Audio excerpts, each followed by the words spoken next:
जैसे ये आल्टो है ना, अब इसको धक्का लगाना पड़ रहा है तो ब्लैक आइस की वजह से इसके टायर इस तरह स्लिप हो रहे हैं। ये वाला मैं कह रहा था जी आपको, जैसे ये है ना, ये बर्फ यहाँ पे जमी भी है, ये ऐसे टायर स्लिप होता है। अभी ये कि जीप के टायर बिल्कुल नए हैं, टायर नरम है, इस वजह से ग्रिप कर रहे हैं, कलाम से ही आ रही हैं। और ये कि यहाँ पे रिस्क लेने वाली बात है, और कलाम में से ज्यादा ही बर्फ लग रही है क्योंकि सामने से जो गाड़ियाँ आती है उन पे काफी बर्फ पड़ी हुई होती है। और ये अब हम एक तरह से कलाम में एंटर हो गए हैं और स्नोफॉल जो है वो भी एक तरह से शुरू है। और अगर आपने भी कलाम आना है, अपनी गाड़ी पे आना है, मगर रोड कंडीशन का नहीं पता, तो ये वीडियो देख लें। फैसलाबाद से हमने अपना सफर रात को शुरू किया था क्योंकि मोटरवे पे फॉग नहीं होती तो वो सारी रात खुली रहती है। और हम इस्लामाबाद तक फिर M2 पे सफर करते हैं आगे स्वात जाने के लिए, क्योंकि M2 आगे फिर M1 पिशावर वाली मोटरवे से कनेक्ट होती है और फिर वहाँ से आगे स्वात को मोटरवे निकलती है जो M16 है, जिसे स्वात एक्सप्रेस वे भी हम कहते हैं। और हमेशा ही हम इसकी तरफ जाते हुए कंफ्यूज हुए, ऐसा कभी भी नहीं हुआ कि हम यहाँ पे आके कंफ्यूज ना हुए हों। अब उधर जाना है या उधर जाना है? इसका मसला ये इससे पूछते हैं। ये स्वात वालेकुम अस्सलाम। खबर करो जगह नहीं है, जगह नहीं है। नहीं, स्वात वाली मोटरवे यहाँ से है यार, हम लोग खुद नहीं है दोनों ना।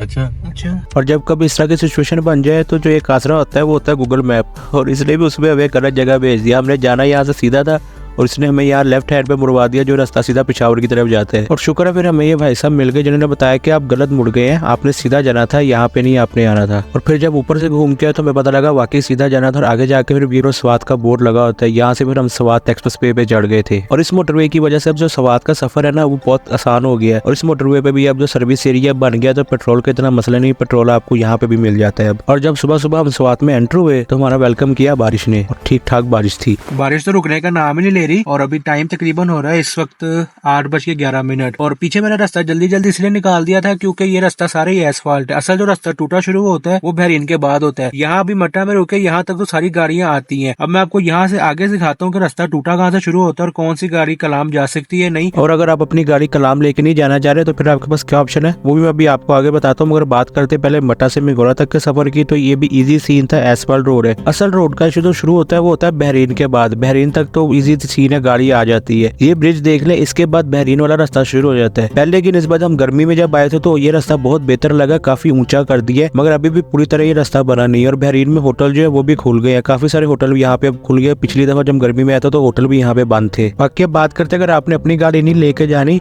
और स्नो भी इंजॉय करनी तो आपके पास कौन सा ऑप्शन है? तो आपके पास ये ऑप्शन है कि मिंगोरा में यहाँ पे जीप्स खड़ी होती है और फील्डर्स गाड़ियां खड़ी होती है जो आपको ड्राइवर के साथ रेंट पे मिल जाती है। आप अपनी गाड़ी मिंगोरा खड़ी करके तो जीप और या फील्डर गाड़ी पे कलाम तक जा सकते हैं। ज्यादातर लोगों ने इस तरह गया था कि अपनी गाड़ियां पीछे खड़ी की हुई थी और जीप रेंट करके आगे फिर कलाम गए हुए थे। मगर कुछ लोग थे जो अपनी गाड़ियां लेके गए हुए थे, मगर वो वहां जाके तंग हुए हैं, वो मैं अभी आपको आगे बताता हूँ। मगर आप पहले ये चीज देख लीजिए, बड़ी यूनिक चीज है यहाँ पे।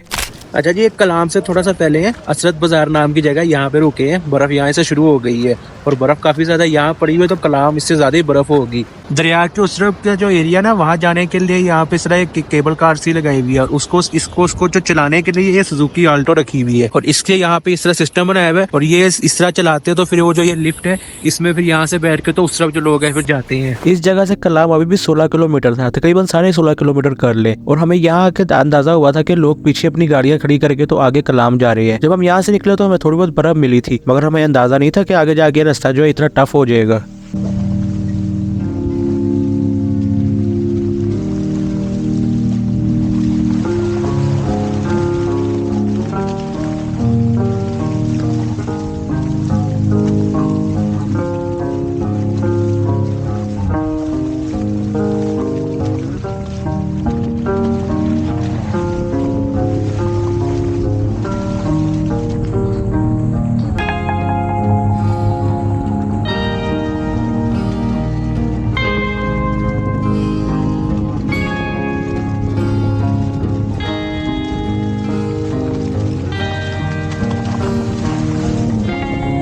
हमने 4x4 यहाँ पे आके लगा ली है तो कहीं इसमें ब्लैक आइज होना शुरू हो गई है।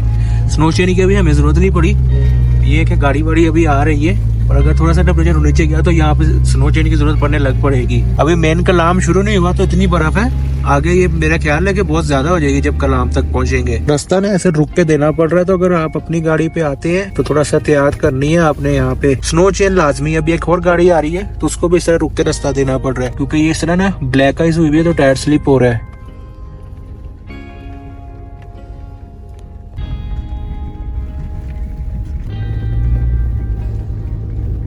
ये जो गाड़ियां अभी आई हुई है ना, ये सिर्फ इसीलिए आई हुई है कि अभी टेम्परेचर इतना गिरा नहीं तो ब्लैक आइस उस तरह से नहीं हुई। मगर जैसे अब ये गाड़ी है, इसने भी स्नो चेन लगाई हुई अपने टायरों को, इसलिए इतने आराम से ये आ रही है। और जिन गाड़ियों के पास स्नो चेन नहीं है ना, उनको फिर इस तरह जो जीप वाले है ना, वो इस तरह यहाँ पे टो कर लेते हैं और टो करके फिर ऊपर लेके जा रहे हैं, क्योंकि गाड़ी मुसलसल स्लिप होती है। ये इस तरह टो किया हुआ है इन्होंने और ये इस तरह फिर गाड़ी जो है बहरीन तक ले जाते हैं। जैसे ये आल्टो है ना, अब इसको धक्का लगाना पड़ा है तो ब्लैक आइस की वजह से इसके टायर इस तरह स्लिप हो रहे हैं। और ये अब हम कलाम में एंटर हो गए हैं और सबसे पहला काम जो है वो यहाँ पे आपके पेट्रोल डलवाना है। पेट्रोल का रिस्क नहीं लेना, क्योंकि कोई पता नहीं कब पेट्रोल मिलना बंद हो जाए। तो पेट्रोल अगर आपकी गाड़ी में नहीं तो आप जब से कलाम में एंटर होता है तो आपने पेट्रोल लाजमी डलवा लेना है। और उसके बाद आपने जो है रूम वाला काम करना है।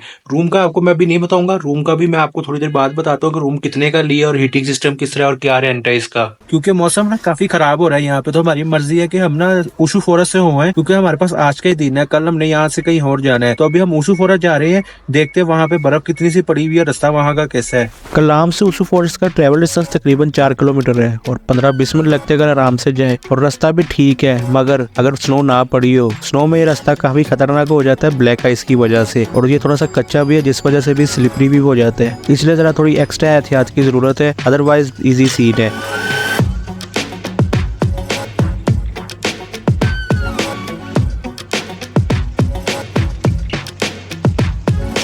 बाकी मैं ये पहली दफ़ा विंटर्स में स्वात आया हूँ, स्पेशली कलाम आया हूँ पहली दफ़ा। और आप कह सकते हैं कि विंटर में वाकई इसको वंडरलैंड कह सकते हैं आप, खासतौर पर जो ऊशू फॉरेस्ट है इसको।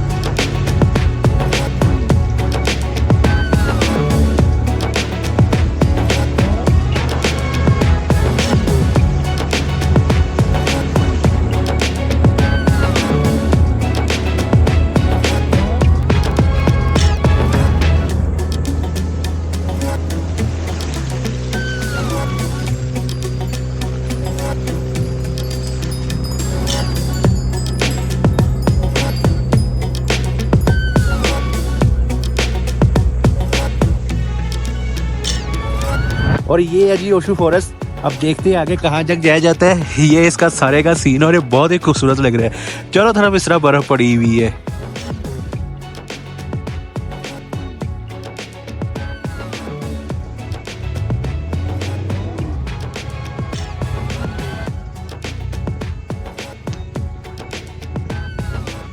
और यहाँ पे आके जी एंड हो गया पॉइंट। तो जीप को यहाँ स्नो चेन लगानी पड़ेगी और सर्दी बहुत ज्यादा है, हाथ काम नहीं करेंगे, तो सोचा कि यहाँ से वापस चलते हैं। बाकी ये इतनी ज्यादा यहाँ पे बर्फ सफेद तरह की पड़ी हुई है और बिल्कुल साफ बर्फ है और बादल अभी भी काले आ रहे हैं। और यहाँ पे थोड़ी देर बाद फिर स्नोफॉल जो है वो शुरू हो जाएगी।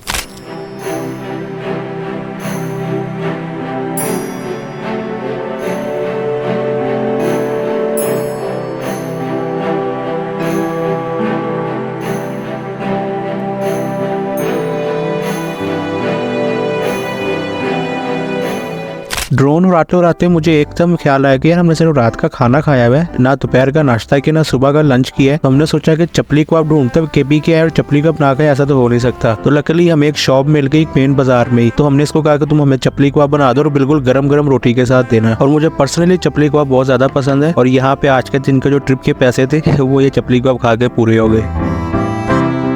इस होटल में रूम लिया है और ये अच्छा बड़ा होटल है। जब कलाम एंटर होते हैं तो एंटर होते ही ये होटल आ जाता है और ये शुरू में जो 2-3 होटल है उसमें से ये एक होटल है। अच्छा बड़ा कमरा है, 3 बंदे यहाँ पे मतलब आराम से रह सकते हैं। एक सिंगल बेड है, एक डबल बेड है और इसका इन्होंने हमसे 3000 चार्ज लिया है। अगर आप इसी तरह के कमरे को अगर आप उसको हीटर ले ले और साथ उसमें गीजर जो है इंस्टेंट गीजर है तो उसकी प्राइस जो है वो फिर जो रेंट है वो 6000 हो जाएगा। बाकी कमरे में अंदर ही हीटर एक लगा हुआ है, तो वो आपको मैं अभी स्क्रीन पे दिखा देता हूँ कैसे है। तो ये हीटर जो है वो चला देते हैं, मगर ये फिर 6000 का कमरा है, वैसे बगैर उसके जो है 3000 का है। सर्दी ये है कि रात को थोड़ी ज्यादा होगी, मगर स्लीपिंग बैग भी और हम अपना हीटर लेके आए तो इसलिए हमें इतना ज्यादा मसला नहीं है। और होटल में वाईफाई नहीं है, इंटरनेट जो है वो जोंग का चल रहा है, 4G प्लस चल रहा है और अच्छा चल रहा है। रूम में थोड़ा सा सिग्नल्स के कम हो जाते हैं, पर बाहर बालकनी में बैठ के चला रहे हैं तो बेहतरीन चल रहा है। और अगर आपने अपनी गाड़ी पे बर्फ देखना है ना, तो मैं आपको ये मशवरा दूंगा कि आप अपनी गाड़ी पीछे बहरीन में या उससे पीछे खड़ी करके मदीन में, तो वहां से जीप रेंट करके तो आप कलाम ऊशू में स्नोफॉल एंजॉय करके तो वापस वहां पे चले जाए। बाकी पहले हमारी मर्जी थी यहाँ से स्कर्दू जाने की, मगर स्कर्दू भी बर्फ नहीं पड़ी, तो अब हमने स्कर्दू का प्लान कैंसिल कर दिया है। यहाँ से कल हमारे पास 2 ऑप्शन है, तो वो आपको अगली वीडियो में पता लगेगा। उन जगहों पे भी बर्फ पड़ी हुई है और जितनी सी बर्फ यहाँ पड़ी है ना, मैंने ठीक तकरीबन 1.5 माह पहले इसी तरह की एक वीडियो नारायण की बनाई थी, वहां भी तकरीबन इतनी बर्फ जो थी वो पड़ गई थी तब, और वो भी रास्ता जो था तकरीबन इस तरह से हो गया था। तो आपको वो ये वीडियो आ रही होगी तो आप ये नारायण वाली वीडियो भी लाजमी देखिएगा।